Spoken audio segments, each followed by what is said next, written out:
Hey guys, welcome back to my channel. If you don't know who I am, my name is Nthabi and welcome to the place where we have fun and do fun things.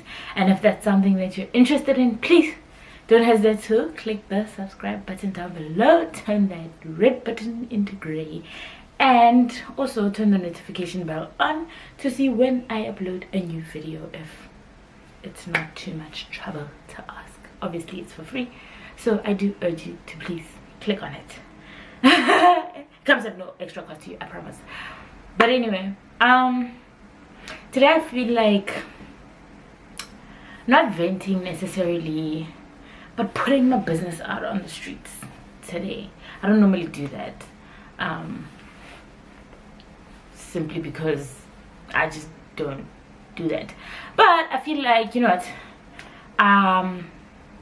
this is something that has been bothering me for a while, and something I just simply wanted to talk about.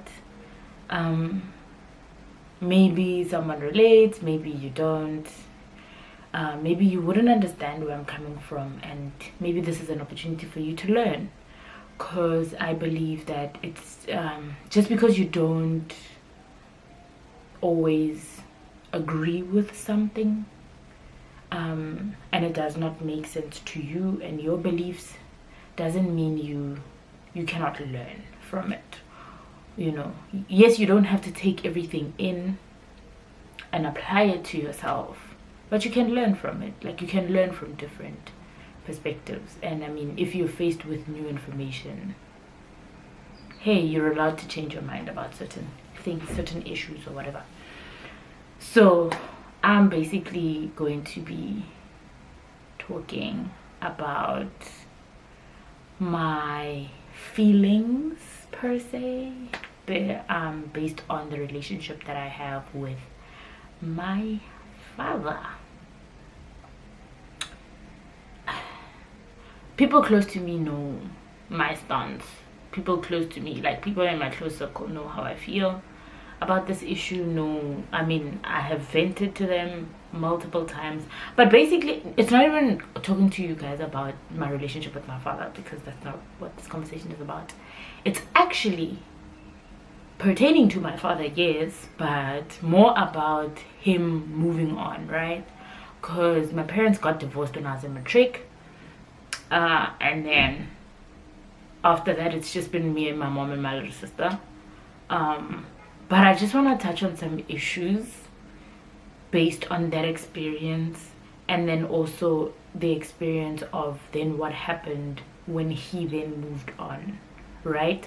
This is, just to be fair, this is not a bashing session, this is not a venting session, because I've done that plenty of times, but I think it's just something that I feel like I want to talk about.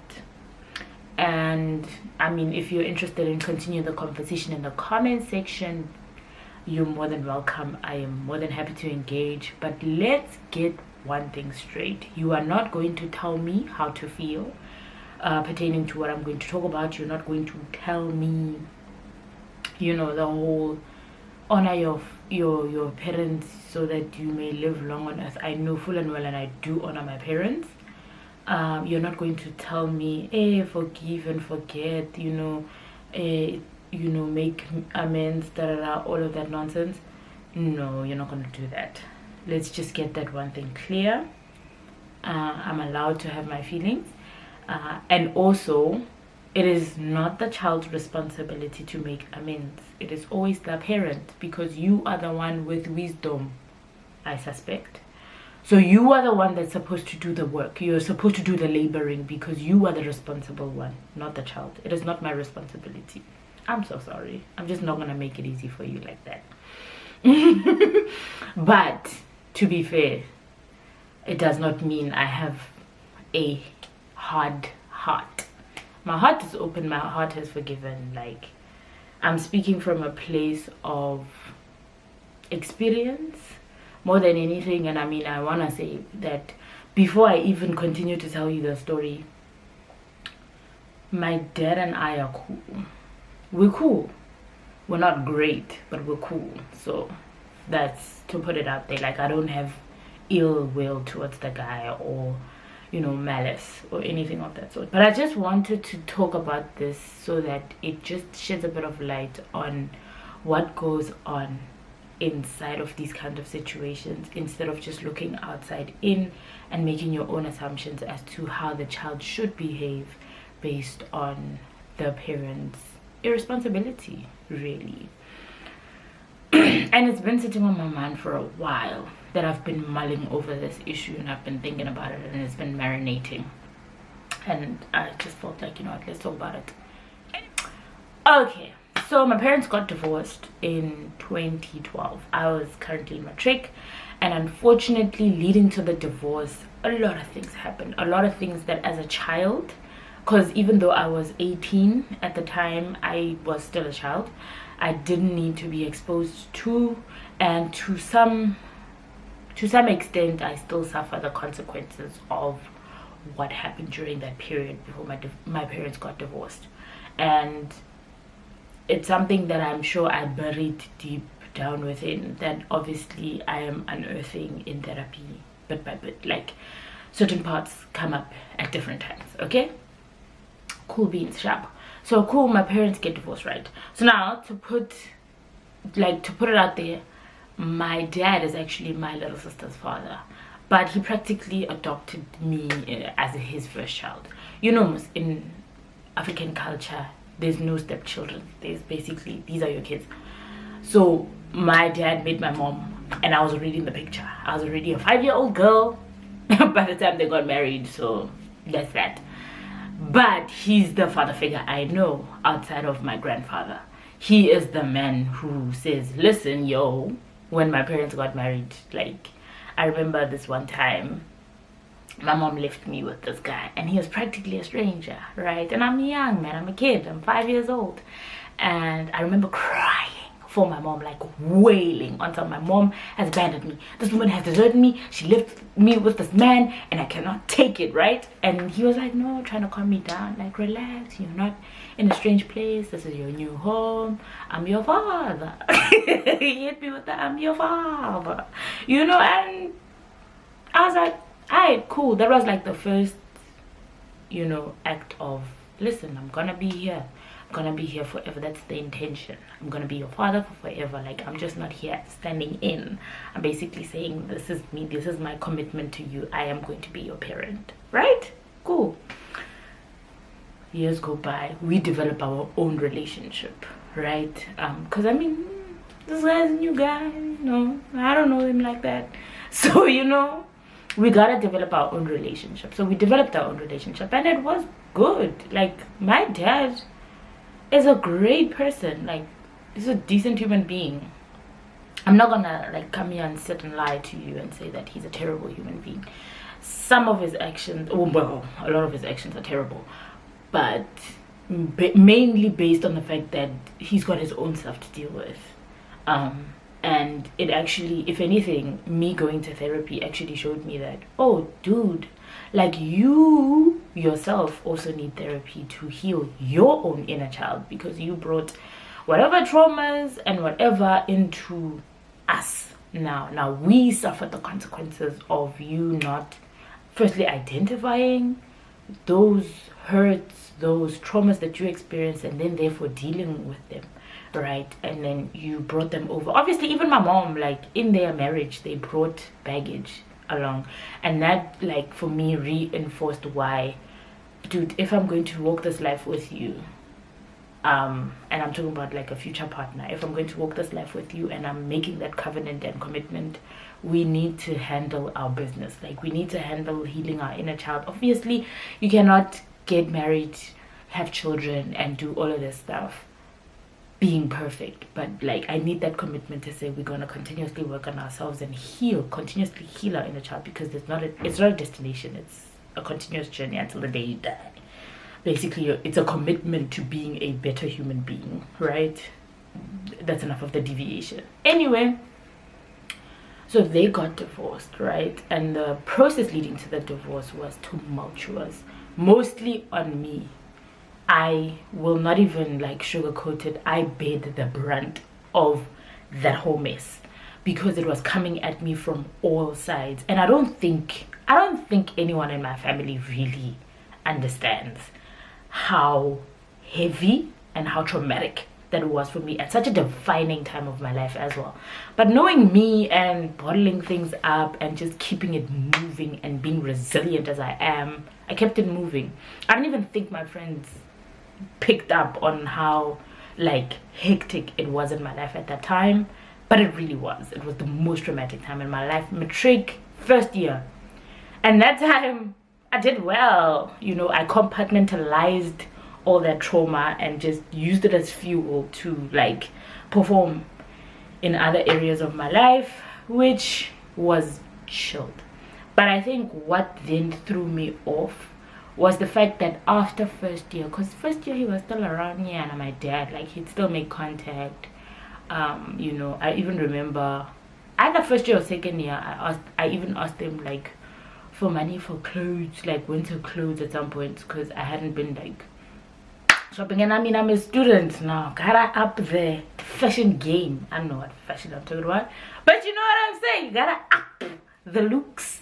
And I was still living at home at the time, so yeah, I think it was either first year or second year where he was even like, no, it's fine, I'll come fetch you and then we'll go have a day and just I'll just buy everything that you need. He was still somewhat present, you know. And I think also, I'll explain it later, but I think also now looking back on it, my dad's way of showing love is through doing stuff, like giving you money, doing stuff for you. And it's like, I need more than that. I need emotional availability. It's not always the money, the stuff that's going to close that gap. I need more.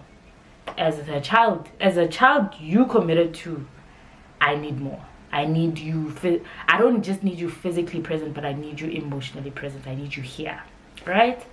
But obviously that was his way, and at the time, I mean, like, you know, can't do much else, so you accept, you know. Ah, okay, cool, dope. And I've always said, we built a pretty solid relationship. We built a pretty good and solid relationship, right?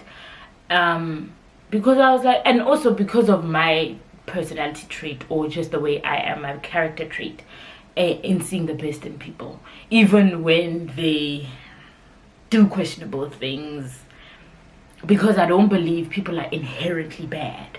It's just bad decision making and, you know, just bad character traits. But you're not inherently bad. You're not inherently a horrible person. You just have questionable decision making skills. So that's how I felt. So even on that day, there was still no malice. Like, yeah, you put my life in danger at some point, one or the other, you know, and you know, whatever, forgave you for it, let's keep it moving. So yeah, we had that day. It was amazing, it was fun. And then I think I posted about it on Facebook or something. Oh, my dad actually posted about it, because he's big on taking pictures and, you know, memories, which is not inherently a bad thing, you know, because I have those pictures to look back on now. Anyway, I know I'm all over the place, but hey, you're going to know when we get there. Anyway, so then then what happened? Oh yeah, he posted about it, and then a friend of mine at the time was like, hey, you know, I've always known you to be a daddy's girl. She was also a daddy's girl. And I'm like, actually, I think I would have. Obviously, to her, I was just like, yeah, you know, because people don't know the inner workings of my life like that, right? So anyway, in my head, I'm like, had I had a dad that I know I deserve, I would have definitely been a daddy's girl. I know myself. I mean, I was a daddy's girl to my grandfather. Like, listen, ask my grandmother, ask my mom, ask my uncles, everyone in my family. Before my grandfather passed, we were like this since birth. So I know for a fact, had I gotten a dad I know I deserve, I would have been completely sold. I would have been a daddy's girl through and through. Anyway, we continue. So then he went dark. Like, he went dark. I think after second year though. It wasn't after first year. Maybe halfway through first year into second year, he went dark. And I will tell you honestly and truly how it felt for me, and then how then I internalized it and carried on with my life. In that moment, when I actually realized that, oh, this man has completely gone dead quiet. No call, no text, no checking in. I mean, you would think someone who says they're your parent would be interested in you, right? Getting to know how your life is going, what's going on. Goes completely dark, goes completely silent. Then it hits me that, oh no, but he didn't go completely dark on my little sister. They still kept on communicating, though tumultuous also, because their relationship isn't even for the books. Let's be honest about that.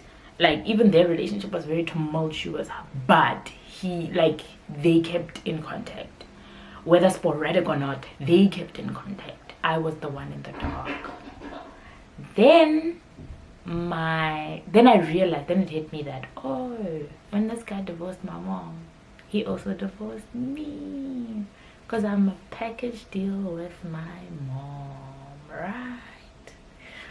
And I'm not gonna cry about it, but yeah, like, that's genuinely how I felt at the time. And it's not like he dispelled it or anything, because what then happened afterwards really, like, just validated that feeling, validated that. I mean, it may not have been a true reflection of the events or the truth, but it was my truth at the time, and I held on to it. And everything that happened after that, like, validated that truth. Was like, oh, I guess so. Like, you divorced my mom, you divorced me, cool, so I'm not your child. Got it. I get it though. Like, we don't share blood or anything. You're not my biological father, so I get how you can opt out. And that became okay with me, because also another trauma, another connection of a trauma, is that my own biological father is nowhere to be seen, guys. Nowhere. Like, I'm not even gonna lie about it. I don't know who my father is. Well, I know who my father is. I don't know him. He's a stranger. He could be walking down the street and I wouldn't know, because I don't know who that man is. But anyway, so so obviously you're dealing with this abandonment of, like, this guy basically being like, I opt out. Sorry, I'm not doing it, right? And then my mom, being the super mom that she is, was like, I'll take it on. Like, I don't need you. It's chilled. This child, I'll have them for myself, and I'll raise them. And obviously the community, the village, the village stood, and raised me. And then here comes this guy making a commitment to me, to being my parent. Like, hey, I commit to being your parent. And I'm like, and I'm a child, and you know how children will believe. They will take it at face value and believe it and run with it. And I did that.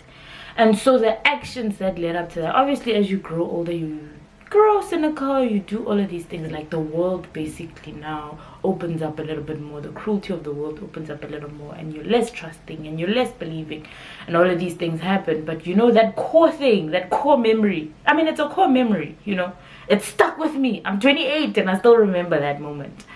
It stuck with me, and I believed it in that moment, and I believed it until that very moment. I was like, oh, basically I got abandoned again by the one figure that I thought, you made up for what was not there, but then you made up and then you opted out. You know what I mean? So cool. Then I grew resentful. Yeah, because that's what happens when you disappoint people, bruh. They grow resentful. So I grew resentful. I didn't hate him. I didn't hate him because I would always want to also always give him the benefit of the doubt in my mind and in my thoughts. But I grew very resentful. And I would physically avoid him at all costs.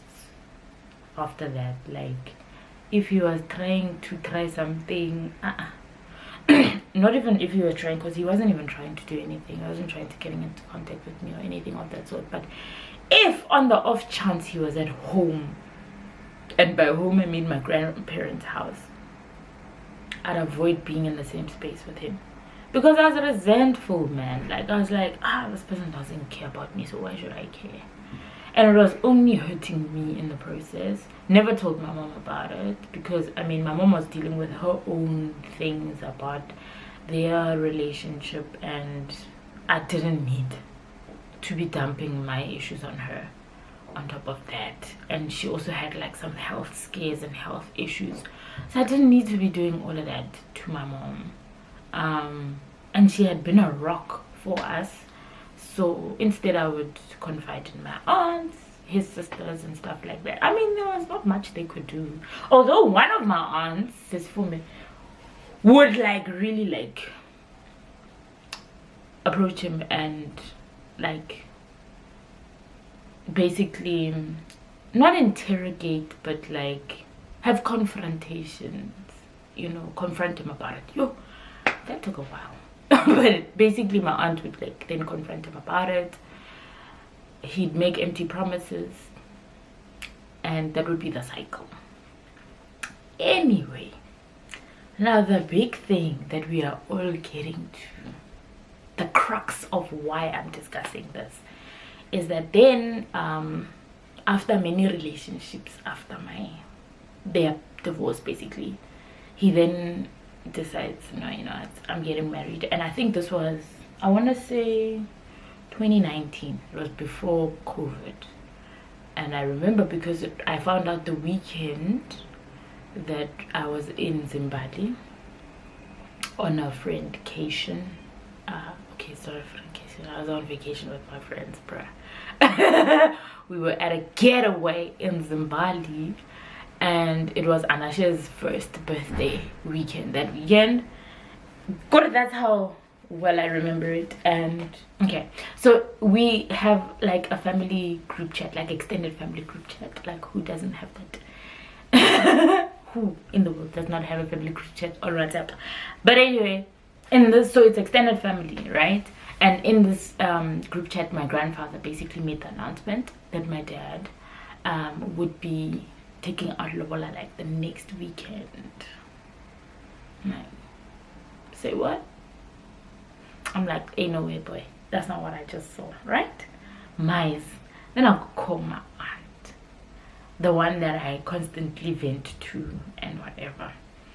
And I'm like, bro, what did I just read? And she's like, do not tell me that's how you found out. I'm like, of course that's how I found out. What do you mean? Yo! She was like, ain't no way, boy. I'm like, yes, way. Talked about it, debriefed, and she was like as flabbergasted but also not surprised. And I'm like, honestly, I'm not surprised. So this is the thing that happened. Like, there were other small things that happened, but this was the biggest thing that happened, basically, that validated my previous thought that, oh, so you divorced my mom, you divorced me, and you opted out of being a parent to me. Because my sister knew, my little sister, she knew that this guy Nanyonkunta Mahadi, and he even went to the lengths of calling her and telling her he needs her blessing, because this is what he wants to do.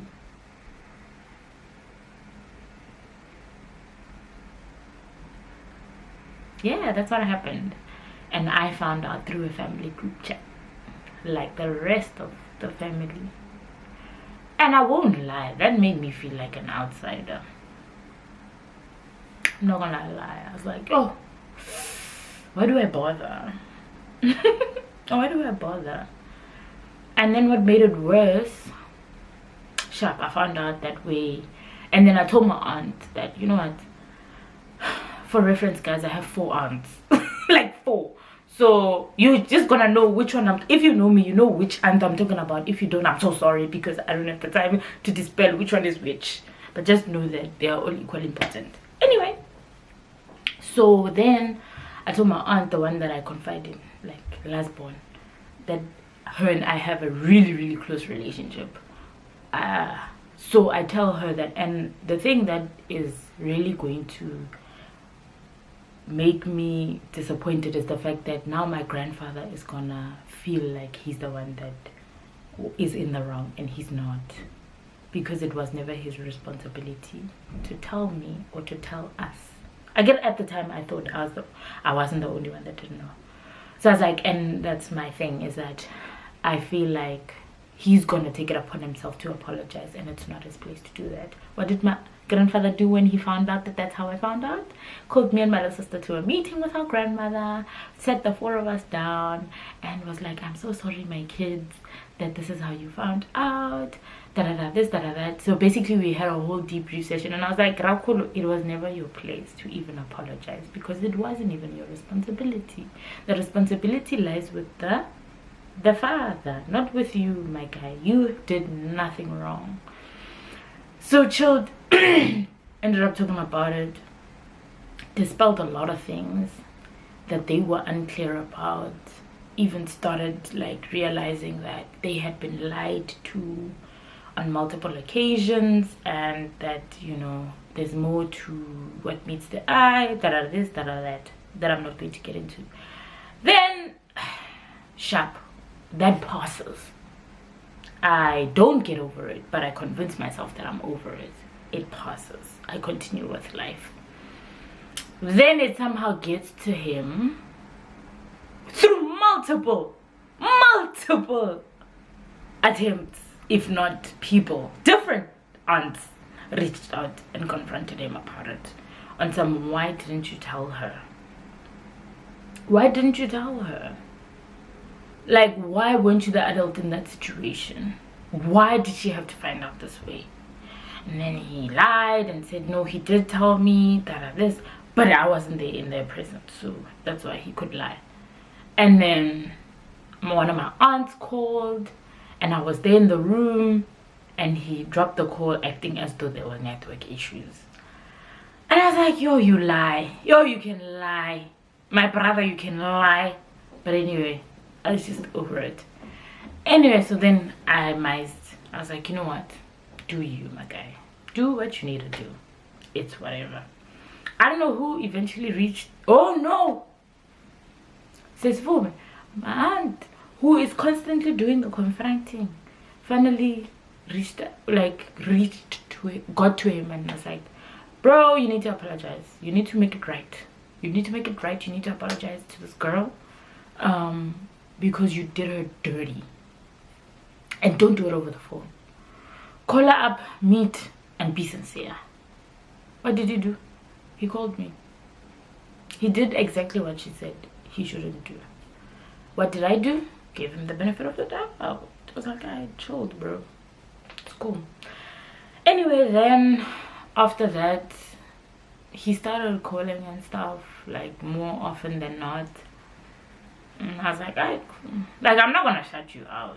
You know, I was just like, alright, cool, bro. Like, I just rolled with it. And then what happened?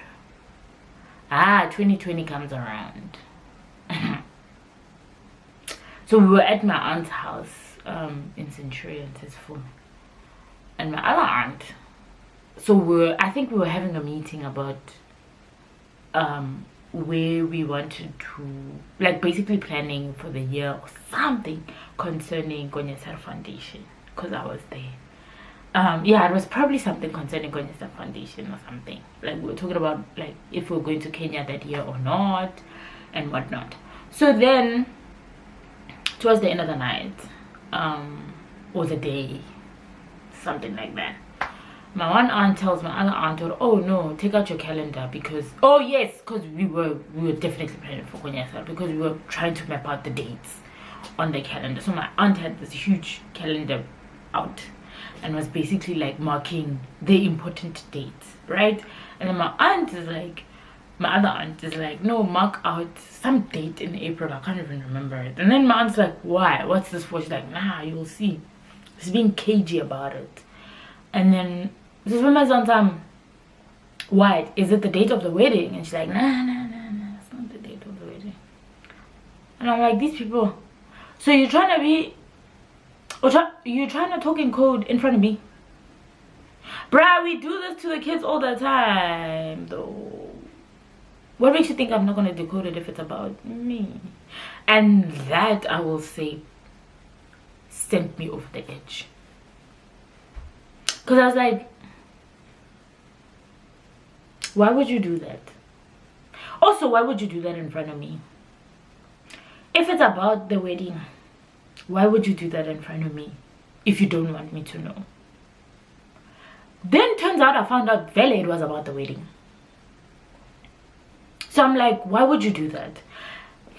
As someone who knows my feelings about this and how I've been struggling and doing all of these things, why would you do that? Like, why would you put me in a... Ooh, child. It's still a process because I'm getting riled up again.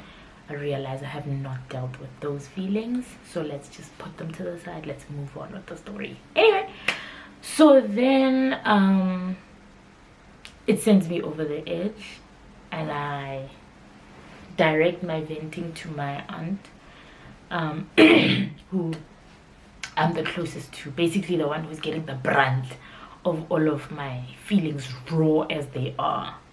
So I text her this paragraph after paragraph, you know, and I even remember saying that I feel like an outsider. Like, it's enough that I don't share blood relations with you guys, but you've never made me feel like I don't. You've never made me feel like I'm not a part of the family. I heavily identify with being a part of this family, but this season, I really feel like an outsider. I really feel like someone, like, I really feel like an outsider.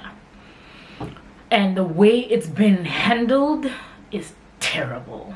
Like, the way everything about this wedding, this guy moving on, I have no issue with this guy moving on. I have absolutely no issue. I wanted to be out there. I had no issue with the fact that this man was going to move on, because we all knew he was going to move on, right? But the way it was handled was terrible, absolutely terrible. And who bears the brunt of it all again? Who? But I have to chin up, right? I have to take it. I have to be resilient. I have to be understanding. I have to rise above crap.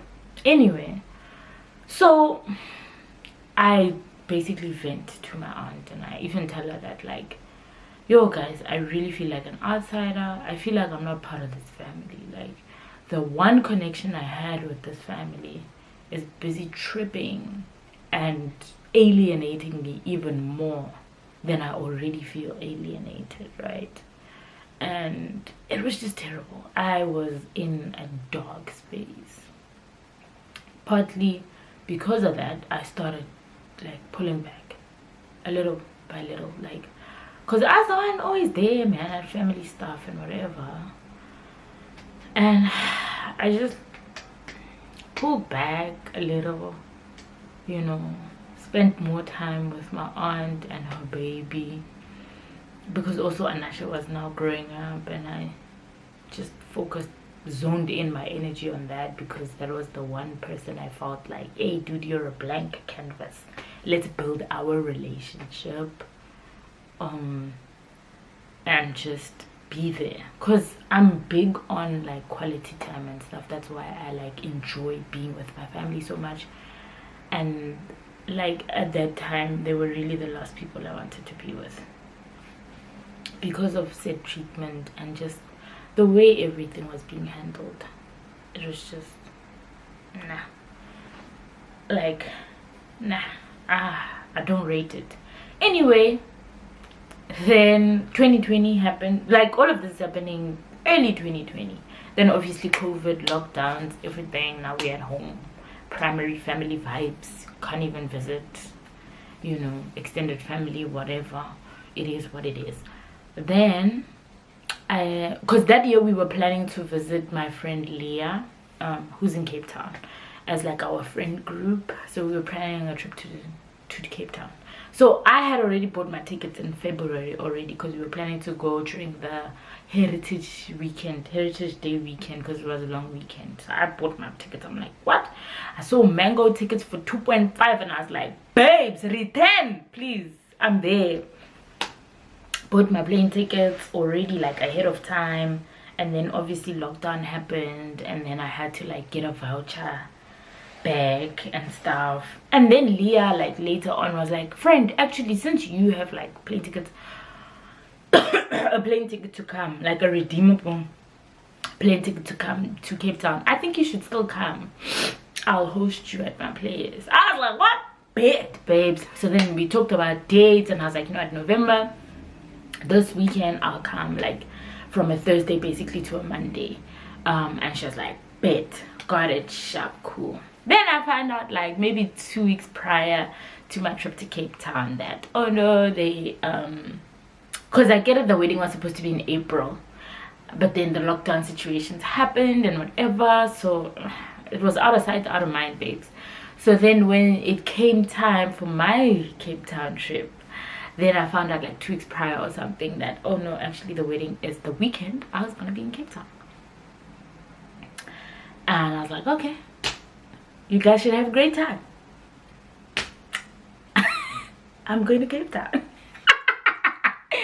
So yeah, I went to Cape Town. Like, I was not going to even consider rescheduling. No. What? Babes. No. That's not what's happening. So yeah, I was like, no, guys, have a great time. I'm going to Cape Town. Coincidentally, Melissa, but also if I wasn't going to go, Melissa wasn't going to go either. But yeah, coincidentally also Melissa didn't go. So we were basically doing our own thing on that weekend, and everybody, like the family members, were there and stuff like that. And some, where are the kids? Da, da, da. But I will say, my aunt held it down, because she did give me like a debrief after the weekend, where like literally every Tom, Dick and Harry at the wedding was asking, so where are the kids? Where are the kids? And my aunt was like, they're not here. And she's like, why? And they were like, why? And she's like, because they don't want to come. Simple. Let's not sugarcoat it. Let's not make it pretty for the people outside that this is a perfect picture, because it's not. And now I'm not about optics. I'm so sorry. I'm not going to protect your inconsistent reputation, you know, I'm not going to support your lie, basically. Like, you want to be someone for optics. I'm not. I don't subscribe to the optics police, or the optics, you know, whatever. Like, I don't subscribe to that way of living life. Like, if things are bad, things are bad. I'm not gonna act like things are not bad because they're bad, you know. So I'm glad that my aunt like basically held it down and were like, no, the kids are not here, and that's that. Like, you're not gonna force someone to do something that they don't wanna do. Like, no. And like one of the cousins were like, no, you should have forced them to come. Like, and she was like, no, they have every right to not want to come and have that decision respected. So I was like, thanks, man, appreciate you, you get it. Anyway, had a great time in Cape Town. Fantastic time. I don't know what my little sister did that weekend, but I had a great time in Cape Town, and then came back, whatever. And then like I just want to put it out there that you hear the story of how this is happening and how I'm processing it and how I'm feeling. This whole time in all of this, I've never met this woman that he's marrying. Like, especially if you're saying you have children, right? I get it. The logical thing to do is to introduce your children to your future person, because essentially this is the person in your life. This is the person that you value. that you want to do life with, so they must meet your other people that you do life with. I get it. That didn't happen. So I didn't go to the wedding. And even if I did go to the wedding, God forbid, but even if I did go to the wedding, it would have been like I'm at like those strangers' weddings, because there was nowhere before then where my dad made the effort to be like, okay, this is the person I want to marry, who is going to be in my life and therefore a part of yours. There was never none of that. So I was like, so I formally met this lady under duress, mind you. Formally met this lady. Now, on like when they, you know, again, when you get married, you get married at the woman's side, and then when the husband's side accepts you into the family, then you come to the husband, and then there's a whole, you know, party, wedding part 2 going on. So that's the day I met this lady, right? Or like, and on top of that, my dad wanted to take pictures with all of us. I don't even know why I pitched that day, because it was like rubbing salt in a wound that was not even healed. I think that day it was my people pleasing tendencies that really took over, where I was like, you know what, let me just show up. And to be honest, that day I was showing up for my grandparents more than I was showing up for myself, because I remember my grandmother was not happy at the fact that we didn't want to go to the wedding, and we didn't go. And I made it really clear to her that I'm so sorry, but I'm not going, because my grandmother like overcompensates when it comes to him. They've got their own things going on, and I'm not going to get into that, but basically for her it was very important to show a united front. And no, Nthabi, you know, release your heart, open up your heart, be malleable, whatever. And I was like, no, I've released my heart and I'm good and I've forgiven, but it doesn't mean I want to overstep my boundaries like that. I've set this boundary and this is what is good for me, and that's it, right? So when the day 2 of the wedding, when they went to Makato, my grandmother's house, that's when I was like, you know what, let me just show up. Worst decision, because I didn't enjoy it at all. It felt like emotional labor. Half of the time, I even, like, the emotions are even swelling up right now. I felt like I wanted to cry the whole day. Like, I was not okay. I don't know why I did that to myself. I don't know why I pitched, because my little sister, true to her word, she did not, and I respect that. I respect her for it. So then, so how I met her, my dad wanted to take pics. I was avoiding him the whole day. Wanted to take pics, and I was walking with my aunt, the one who's my confidant, basically. And I was like, no, Ruli, please take a picture of us, Baba.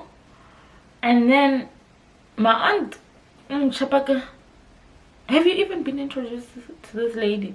And I'm like, nope. God, I don't know why you're surprised. And he's like, oh, bruh, you can't want to take pictures with, like, you didn't introduce these people. Like, why you want to be taking pictures and you didn't introduce these people? Then that's when the introduction happened. Hi, Nthabi, this is Mang Mang. This is Mang Mang. And then Mang Mang, this is Nthabi. And then you say it with pride that I'm your first daughter. Oh, Kanete, I am. I didn't know that. Anyway, shampoo, hair, we take the picture and I keep it moving. So now, after a whole 40 minutes of me telling you the story and you like basically walking the journey with me in how I felt and like my emotions around all of this and my feelings around all of that's happening, and the tumultuous relationship I've had with my father, whether existent or non-existent. Now, So they have a child together now, a baby boy, which is something we've all known. My father wants a child, like wants a boy child, like he's wanted a boy child for forever. So he finally got the child of his dreams. And this lady comes with another child as well. So basically the repeat of me and my mom's situation. So she came in with her child, and then they had a child together. So now they live with these two kids, and you know, they get along with everyone in the family. Like, they are well integrated into the family now, except for me. And I say except for me because I'm having, well, not really I think I've decided, yeah, I've decided, I've made a, maybe conscious, maybe not conscious, but I've decided that that's an avenue I'm not going to explore. Like, it's not. And I read someone say, either on Twitter or on Instagram, and it really validated my thoughts again. And I was like, oh, actually, I don't have to.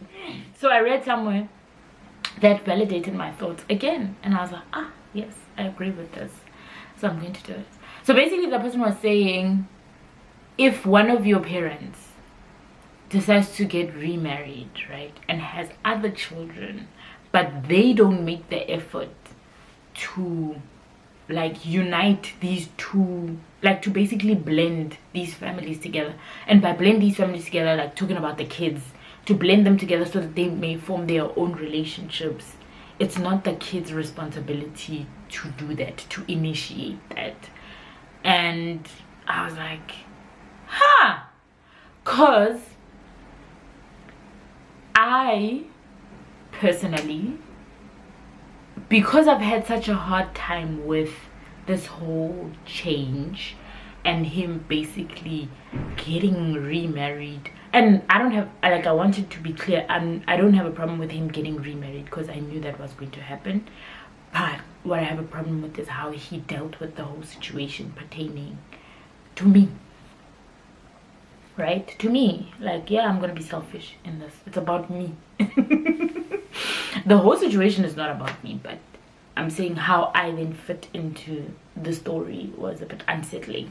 So now, because of that hurt in and of itself, I've had like a hard time adjusting to accepting this new life, like this new way of life. The fact that I haven't had a hard time accepting the fact that he has a new family.